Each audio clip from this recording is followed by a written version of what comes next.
Assalamualaikum warahmatullahi wabarakatuh. Saya Syahira Aliatau, nombor pendaftaran 17 DSK 21F1013. Assalamualaikum, saya Farhani binti Muhammad Saiful Bahri, nombor matriks 17 DSK 21F1071. Assalamualaikum, nama saya Nur Anissa Hana binti Abdul Hadi, nombor matriks 17 DSK 21F1067. Assalamualaikum warahmatullahi wabarakatuh. Nama saya Syaidatul Amani binti Muhammad Ismail. Nombor matriks saya 17 DSK 21F1057.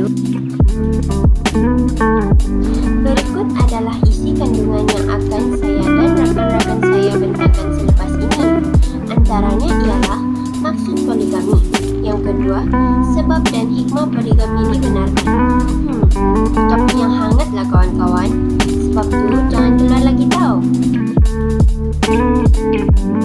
Poligami dalam Islam bermaksud agama Islam membenarkan seorang lelaki kahwin 2 atau 3 atau 4 isteri apabila mampu dengan syarat dan keadaan tertentu.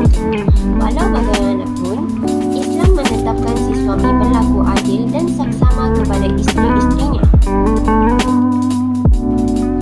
Sekarang, saya akan mula untuk menerangkan hikmah dan sebab suami dibenarkan beristeri lebih dari satu menurut perspektif Islam. Sebab yang pertama ialah isteri mandul. Kita tahu bahawa hampir kesemua pasangan yang berkahwin inginkan seorang cahaya mata.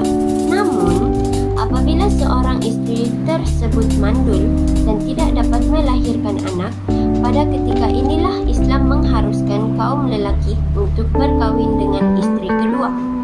Oleh itu, isteri pertama haruslah faham dan sebaiknya membenarkan suaminya untuk berkahwin lain bagi mendapatkan anak. Walaupun perceraianlah yang sering diminta oleh seorang isteri, ianya tidak dinafikan bahawa berpoligami sememangnya lebih mulia dan utama daripada bercerai. Namun, janganlah pula terus ingin berpoligami jika baru sahaja berkahwin. Kadangkala, sesuatu perkara itu perlu diberikan masukan. Perbincangan seterusnya akan disambung oleh saudari Farhani. Pada hari ini saya akan menyambung tentang hikmah dan sebab berpoligami. Yang pertama adalah isteri sakit yang berterusan ataupun isteri yang mengalami sakit berpanjangan. Baiklah, sekiranya seorang isteri mengalami sakit berpanjangan yang menjadikannya mustahil untuk menjalinkan hubungan intim dan berumah tangga dengan suaminya, maka atas sebab itu ianya diharuskan oleh suami tersebut untuk mengahwini isteri yang kedua. Perkara ini dapat mengelakkan si suami daripada terjebak dengan perkara maksiat dan zina yang dilaknat Allah SWT. Selain daripada itu, isteri kedua juga boleh membantu suami untuk bersama-sama menjaga isteri pertama yang sakit atas persetujuan bersama dan jika isteri kedua tidak keberatan. Yang kedua, golongan wanita lebih ramai daripada lelaki. Dan sama ada anda sedar ataupun tidak, golongan wanita pada zaman sekarang adalah semakin ramai berbanding dengan golongan lelaki. Itulah antara sebab kenapa ramai yang menggunakan sebab ini untuk menambah isteri kedua selain isteri pertama yang sedia ada. Disebabkan oleh nisbah lelaki dan perempuan sangat ketara ini, ianya diharuskan oleh kaum lelaki untuk berkahwin sehingga 4 orang isteri bagi mengelakkan berlakunya gejala maksiat dan zina sekiranya lebihan kaum wanita ini tidak berkahwin. Ianya juga dapat memberikan ruang kepada wanita-wanita lain di luar sana yang tidak berpeluang mendirikan rumah tangga untuk menikmati manisnya berumah tangga. Sekian daripada saya. Terima kasih. Berdasarkan tajuk kita pada hari ini iaitu hikmah berpoligami, saya akan menjelaskan serba sedikit tentang bahagian saya iaitu memberi perlindungan dan kehormatan kepada kaum wanita serta lelaki yang mampu zahir dan batin. Baiklah, untuk memberi perlindungan dan penghormatan kepada kaum wanita dari keganasan serta kepuasan nafsu kaum lelaki yang tidak dapat menahannya. Andaikan poligami tidak diperbolehkan, kaum lelaki akan menggunakan wanita sebagai alat untuk kesenangannya semata-mata tanpa dibebani satu tanggungjawab.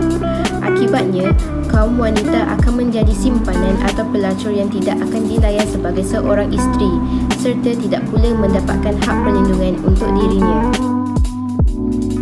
Untuk lelaki yang mampu zahir dan batin pula, mampu bukan sekadar batin sahaja, tetapi mestilah dia seorang lelaki yang mampu dari segi zahir dan batin. Seperti pandangan daripada berita harian, buktikan kemampuan terlebih dahulu sebelum mengambil keputusan untuk berpoligami. Kalau tidak mampu dengan isteri yang pertama, kenapa perlu ada isteri yang kedua? Ini kerana biasanya berlaku pelbagai kejadian termasuk kejadian kejar mengejar. Selalunya bagi kes yang suami tidak mampu untuk berpoligami tetapi masih lagi meneruskannya untuk berpoligami. Antara sebab yang dibolehkan berpoligami adalah kaum lelaki lebih banyak berhijrah. Suami kebiasaannya lebih banyak berhijrah atas urusan kerja untuk mencari rezeki kepada keluarga. Semasa penghijrahan, suami mungkin akan kesunyian dan tidak dapat menjalinkan hubungan dengan isteri. Jadi, dengan berpoligami, suami tidak kesunyian kerana sudah mempunyai teman dan boleh bersama tanpa berlakunya hubungan yang haram. Seterusnya, hikmah berpoligami. Antara hikmah berpoligami adalah menghindari daripada kemaksiatan. Berpoligami dapat mengelakkan manusia daripada berlaku zina dengan yang bukan mahram. Sebagai contoh, ia dapat menyelamatkan si suami daripada melakukan penzinaan ketika wujudnya halangan berbentuk syariat bagi si isteri iaitu haid dan nifas. Berpoligami juga dapat mengelakkan kelahiran anak-anak yang tidak sah berpunca daripada berzina. Sekiranya poligami tidak dibenarkan, zina akan terus berleluasa tanpa rasa tanggungjawab dan takut akan azab Allah. Kesimpulannya, sudah terang lagi bersulur bahawa poligami yang diharuskan Islam bukanlah untuk memenuhi tuntutan nafsu bagi kaum lelaki sahaja, tetapi mempunyai maksud serta tujuan untuk kemaslahatan ummah. Islam juga tidak memandang mudah tentang syarat-syarat yang dikenakan terhadap suami yang berpoligami. Sekiranya syarat-syarat tertentu tidak dapat dipenuhi, maka mereka ditegah untuk melakukan poligami yang boleh membawa mereka kepada lembah dosa yang bertentangan dengan ajaran Islam. Sekian, terima kasih.